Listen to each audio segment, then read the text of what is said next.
Good evening, everyone. I'll be continuing today's talk with treatment and prognosis. The Okay. Chapel Consensus Conference defined PAN as a necrotizing inflammation of medium-sized or small arteries without glomerulonephritis or vasculitis in arterioles, capillaries, or venules. ANCA negative, few or no immune deposit. Uh, Someone's mic is on, sir.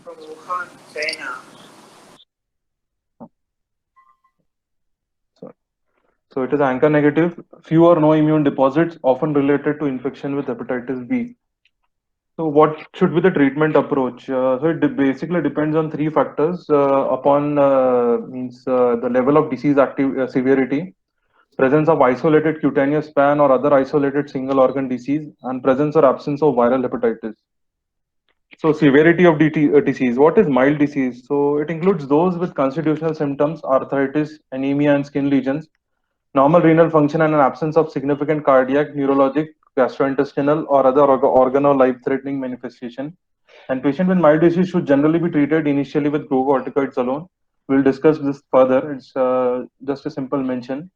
And moderate to severe disease include those with manifestations such as any degree of renal insufficiency, new or worsened hypertension, considered secondary to the vasculitis, symptomatic arterial stenosis, aneurysm, or any ischemic disease. Generally treated initially with glucocorticoid plus a second immunosuppressive agent, typically cyclophosphamide. Subsequent management for the maintenance of remission usually involves switching from cyclophosphamide to an alternative, less toxic immunosuppressive agent. So, what are the goals of therapy? It's the same as in ANCA vasculitis to achieve remission, which is defined as the absence of active disease, including resolution of potentially reversible symptoms and finding and the prevention of further progression of arterial lesions or organ damage. A brief note on isolated versus multi-organ disease. So, approach may differ from the approach to multi-system disease depending upon the affected organ or tissue. So, for cutaneous band, it is confined to the skin is generally treated similar to a mild systemic band. And for isolated in single organ, it is sometimes identified at the time of an operative procedure, such as in the appendix or the gallbladder, and may not require further therapy, but should be evaluated for evidence of other manifestation and monitored subsequently. So associated hepatitis B or C infection, it is one of the factors which decides treatment. So patient with both vasculitis and hepatitis virus infection also benefit from treatment with antivirals, but the timing of therapy relative to the use of immunosuppressive agent depends upon the severity of the vasculitis. The major focus is the use of antiviral agents for the treatment of underlying viral disorder.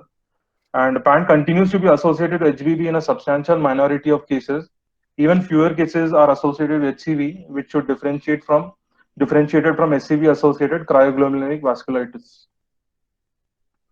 So, approach patients with mild PAN and evidence of infection with HBV or HCV are suggested to be treated initially with antivirals rather than using immunosuppressive medication. Some patients with severe manifestation of hepatitis virus associated PAN may benefit from short term treatment with glucocorticoids and plasma exchange until the antiviral therapy becomes effective.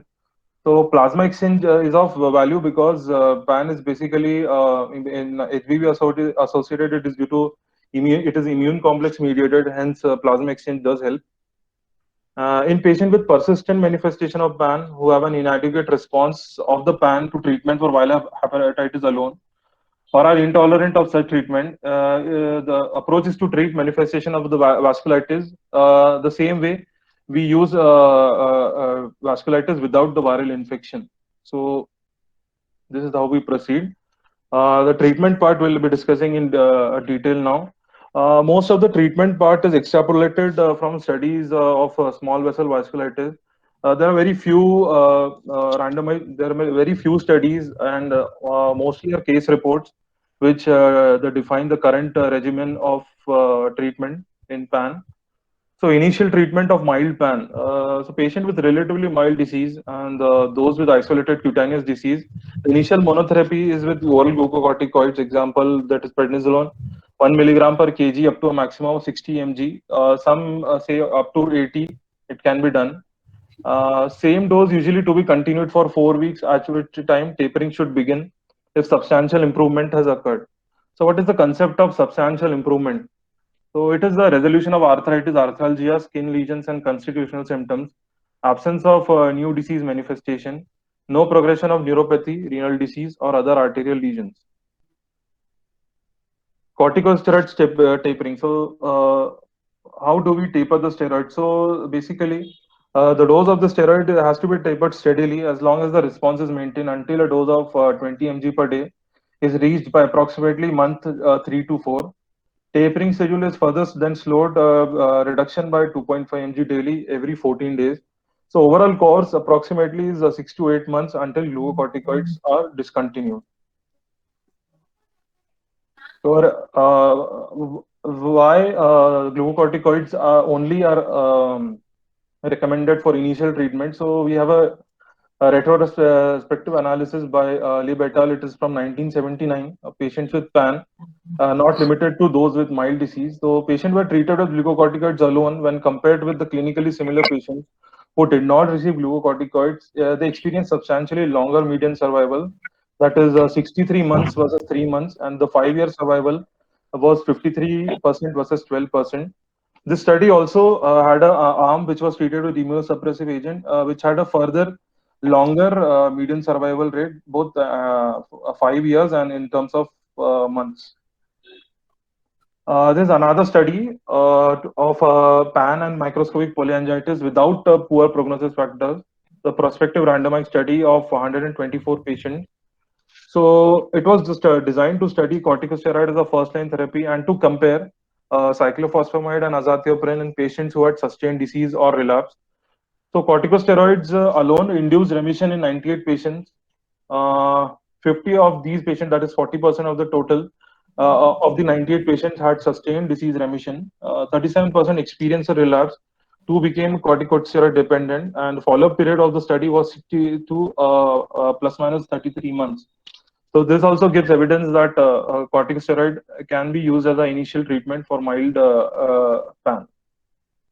Tanmay, it is important. Go back to the previous Yes, slide. yes, sir. It's important to note the first line, what Dharmanand mentioned earlier, that most of these studies have added microscopic cholangitis along with PAN because they were all clubbed under the heading periarteritis. So that's why polyarteritis and microscopic polyangiitis were clubbed together as periarteritis. So you will see that mild PAN or MPA. Yes, Okay, sir. so Yes, these are actually flawed case series because uh, this does not reflect PAN treatment. yes, sir. Means most of the data is from the cases with mixed Yeah, yeah, MPA and PAN. So and PAN. very True. difficult to. Yeah, true. So what do we do for disease resistant to treatment with glucocorticoids alone? So again, data from ANCA vasculitis tells that add either azathioprine, that is 2 mg per kg daily, or methotrexate 20 to 25 mg per once weekly, to allow use of a lower dose of glucocorticoid while achieving or maintaining disease control.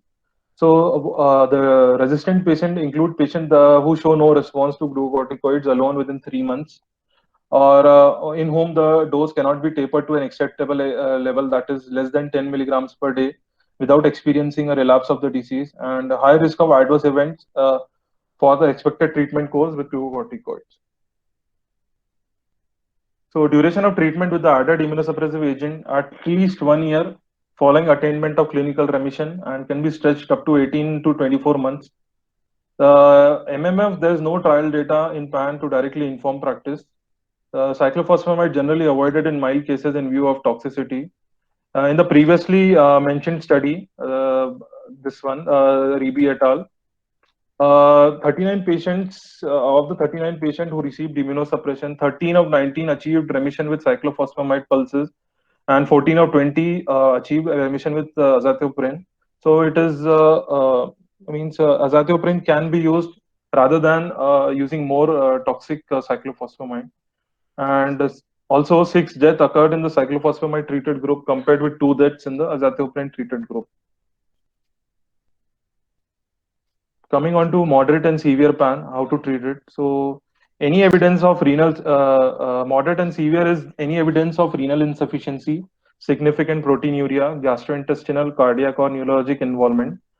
Treated with both high dose I think you glucocorticoids. should. I think it's not significant proteinuria because you don't get significant proteinuria in PAN.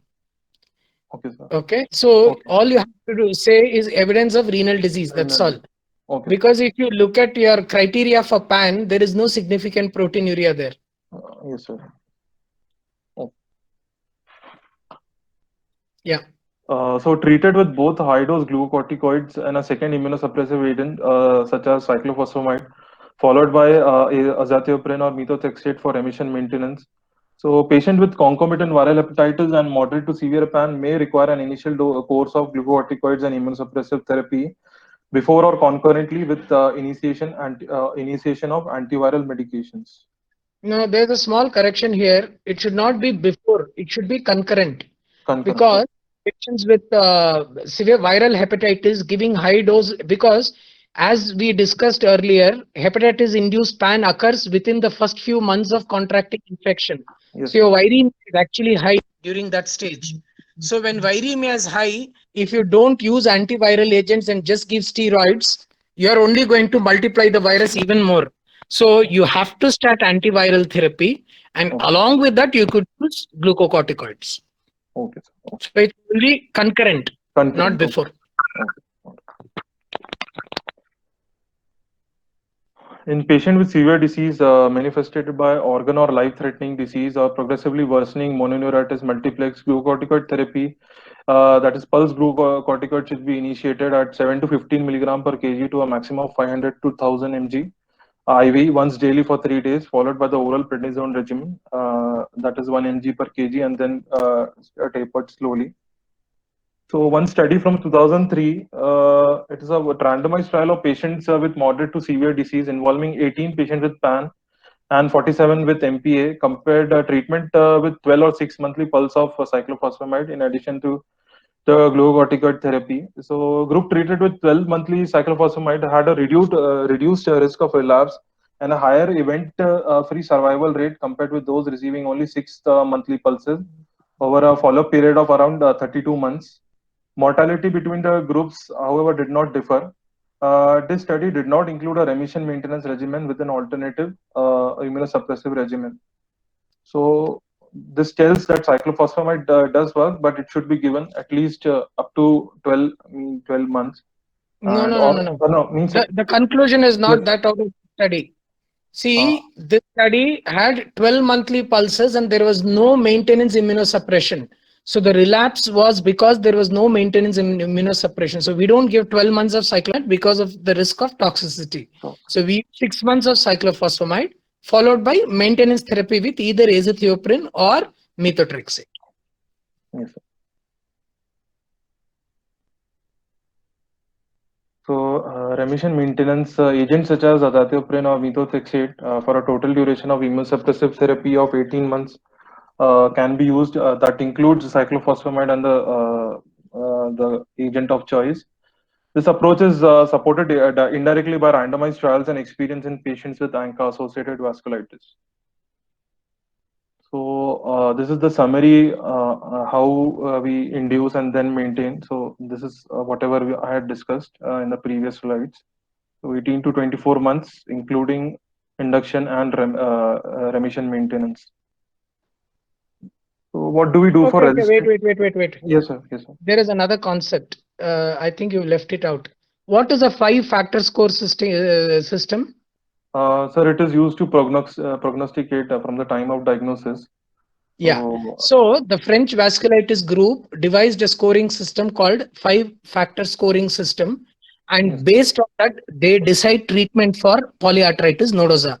So if the 5-factor score is 0, then the treatment is steroids alone. Whereas if the 5-factor score is 1 or above, then induction with cyclophosphamide is used. Now, why do we say that? Because what is that 5-factor score?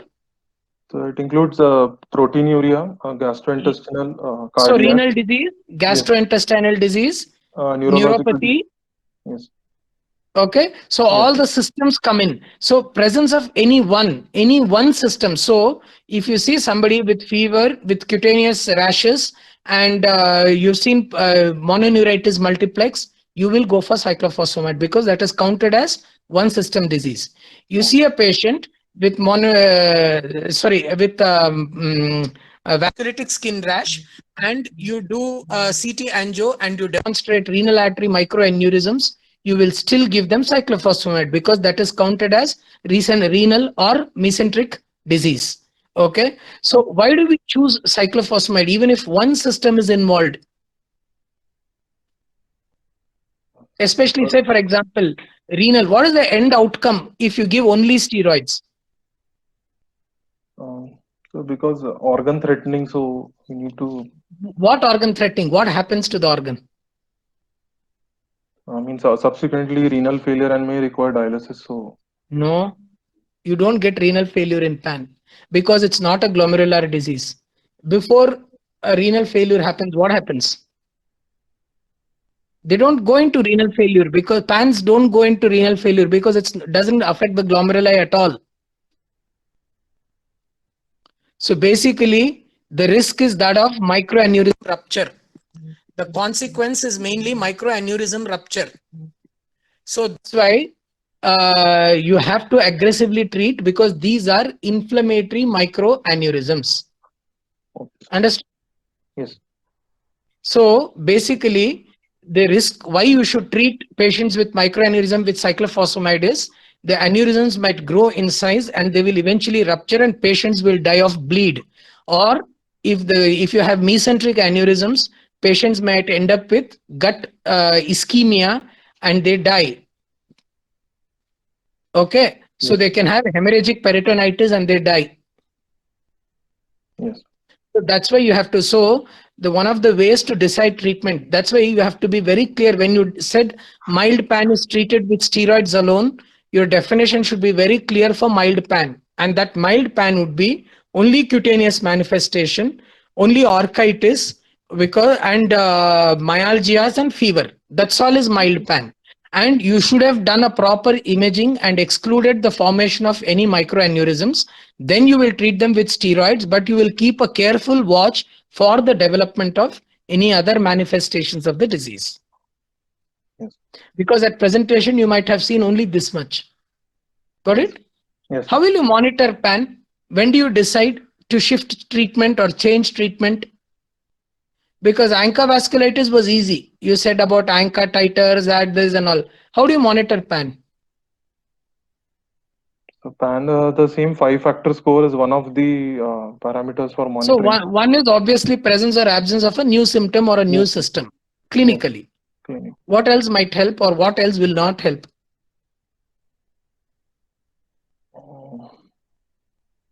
So it's very difficult actually to, it's extremely difficult to monitor PAN. The simplest things that can be used are ESR CRP because generally when there are inflammatory and inside, it's not always, you might get, so that you will use. Will you repeat imaging? Say for example, you did CT angio today, you've given somebody saw microaneurysms, you gave them cyclophosphamide. What do you want to do later on? Will you repeat it, CT angio later? So we may repeat it if there's worsening in the laboratory parameters. So Okay, so there is no rule on this once again. Okay, so if at all CT angio is repeated, you could demonstrate two things: one, disappearance of microaneurysm or worsening of microaneurysms. Okay, so I mean clinically we've all done it, maybe a year later, just to see how things are, whether we should continue therapy or whatever. But there is no hard and fast rule as what should be the dictum as to when you should, unlike Takayasu. oh, Go on. oh. So, resistant disease that's not responding to the standard of care. So rituximab is an option for these patients without hepatitis. And this approach is again extrapolated from the ANCA-associated vasculitis, and its regimen is similar to ANCA-associated vasculitis. In fact, there is very little data of Yeah. rituximab in PAN. It is Yes. only restricted to case reports. Case If you report. can't cyclophosphamide, it's actually a headache because we don't know what else we can give in PAN. Yeah, true, sir. Rituximab is a B cell, I mean, it's a B cell depleter, and PAN, there is no proof that it's a B cell mediated disease. Whatever rituximab, only occasional case reports, people have used it. That's all. Is there data on anti-TNF in PAN? Yeah, in PAN andre genetic PAN. That is what he has to say next. No, not genetic PAN. Because of the similarities Yeah, in genetic in and non-genetic. similarity, yeah. If at all anything you want to use a biological agent, probably an anti-TNF therapy might be better than rituximab.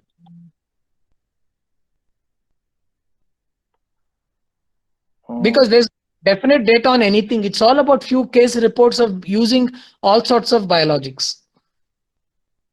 Yes, sir. Go on. So the relapse rate in patients with HBV-related PAN is low. That is less than 10% compared with that in people with non-HBV-related PAN. That is the range of 19.4 to 57%. So delayed diagnosis, that is more than 3 months, increases the risk of relapse, but does not affect mortality risk.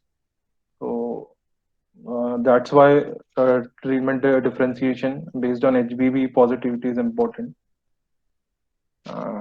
So what is the importance of plasma exchange? So it has not been shown to be beneficial for the treatment that is not associated with the HBV infection.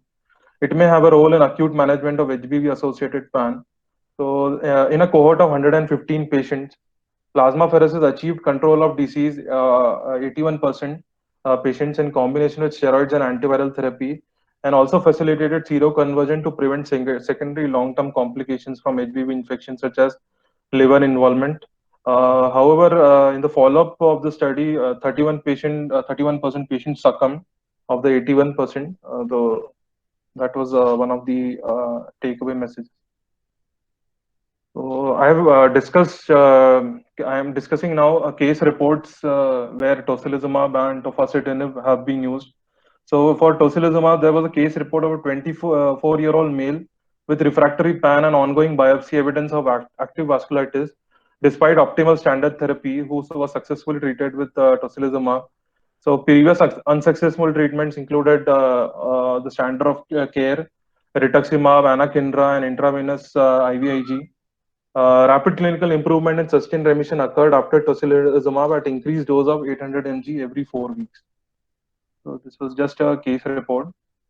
The next is of tofacitinib. It's of a 28-year-old man who had been diagnosed with PAN at the age of 14.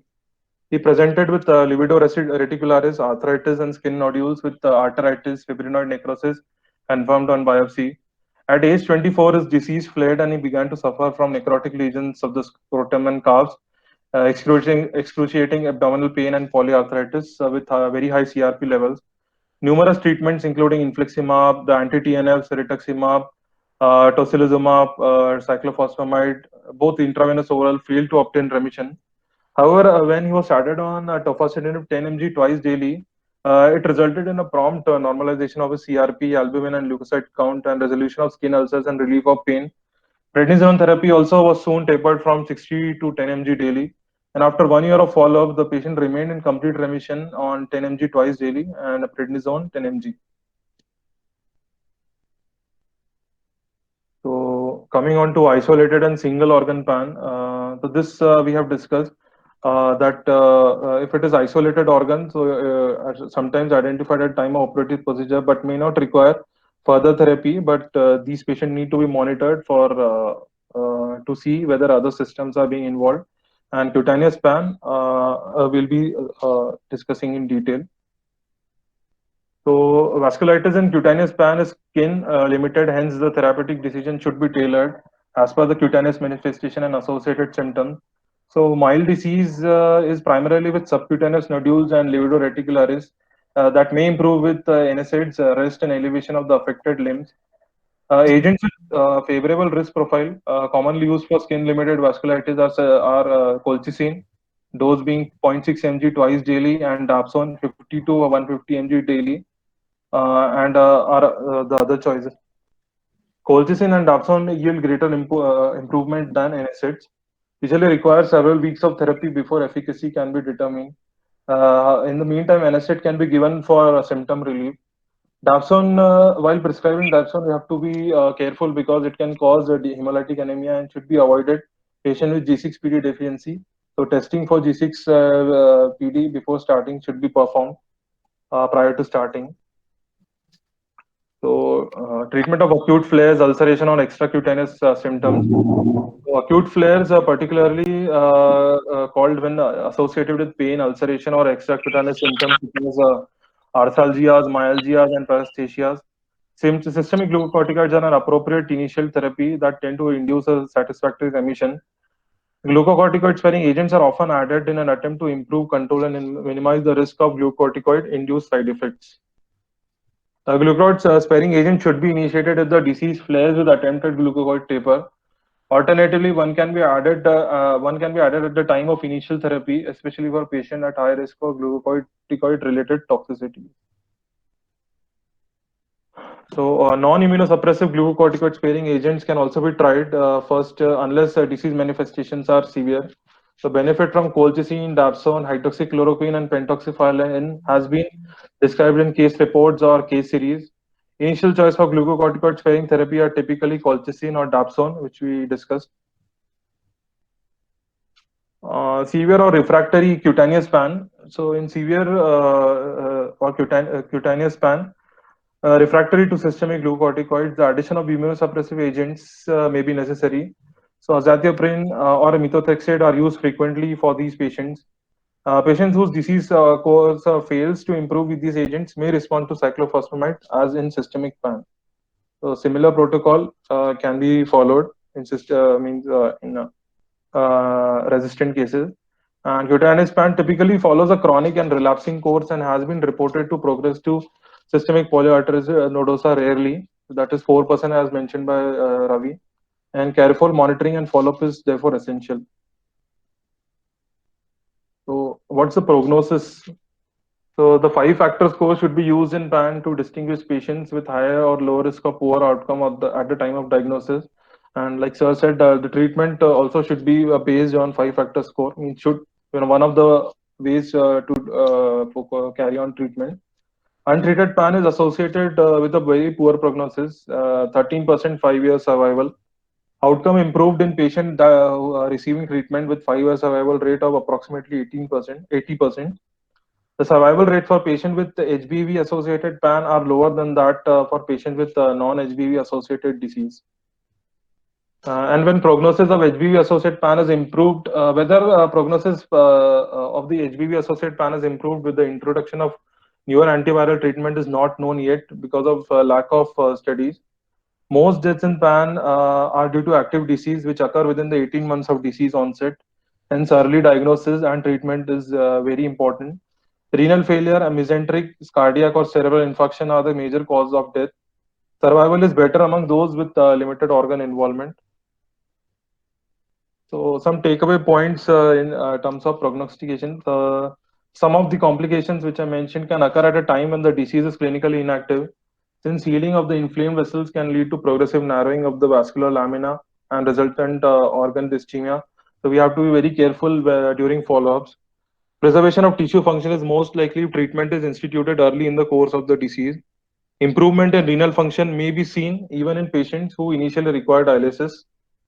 In this setting, sufficient recovery to allow the patient to be maintained off dialysis for 1 to 2 years or more occurs up to 60% of cases, and approximately 10% who undergo dialysis for as long as 3 to 6 months. So here I conclude. So Tanmay, yes, sir. How long do you want to continue immunosuppressives? When do you stop treatment in PAN?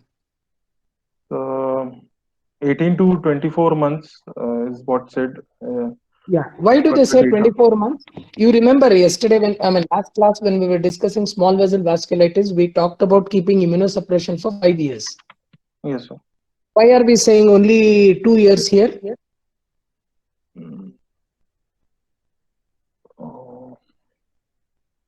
Anybody else?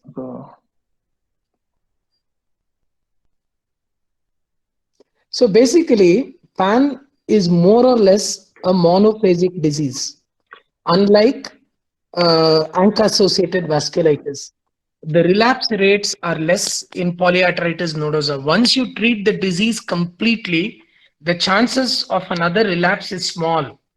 That's why they say that you treat the disease adequately for 2 years and then you stop and then you can monitor them for a further 2 year period.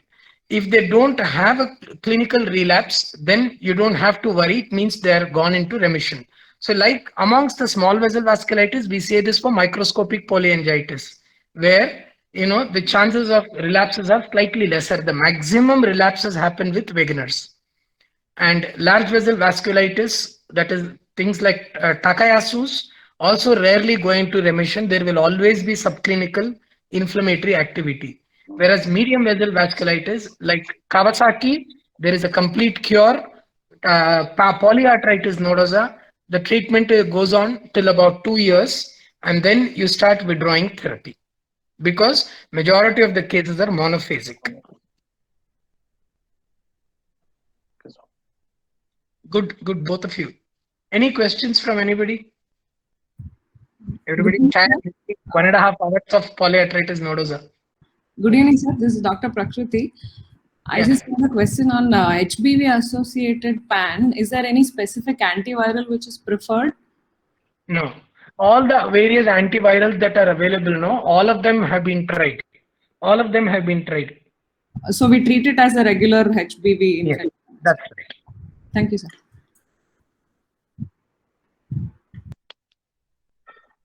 Any more questions? Anyone?